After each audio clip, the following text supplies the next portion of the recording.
నిన్ను నువ్వు చేసిన పని ఎంత అసహ్యంగా ఉందో తెలుసా? నాకు మాత్రం చాలా ఆనందంగా ఉంది. ఇక రేపటి నుంచి ఎప్పుడు నాతో పెట్టుకోడు. నువ్వు ఇంత తెగించాక నీతో ఆవిడ పెట్టుకుంటాడ్రా? అంత మందిలో అలా న్యూడ్ గా రావడానికి సిగ్గనిపించలేదా నీకు? ఎందుకు సిగ్గు? ఇంకా నయం డ్రైవర్ వేసుకొచ్చాను. అది లేకపోతే మొత్తం టీసీలు తీసుకుని ఈ పాటికి వెళ్ళిపోయాలంతే. ఈ మొండే వద్దనేది.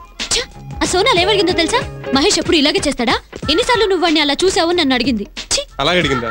ఏది ఏ సోనాలి ఇట్రా. ఏంటి ఏంటి నా గురించి పూజతో ఏమన్నావు? అబ్బే నేను హాఫ్ న్యూడ్ గా చూసి ఫీల్ అయ్యానని చెప్పాను. ఎందుకమ్మా ఫీల్ అయ్యో? డ్రైవర్ ఉందనా? అడుగుంటే అది కూడా తీసివ్వండిగా. తలతిక్కగా మాట్లాడుకో. చూడు పూజ, నన్ను హాఫ్ న్యూడ్ గా చూసినందుకే కదా వీళ్ళు నాతో మాట్లాడటం లేదు. ఓ పని చేస్తాను, ఫుల్ ఫిగర్ చూపెట్టేస్తాను. అప్పుడు సిగ్గు సిగ్గు క్యాన్సిల్. ఓకే?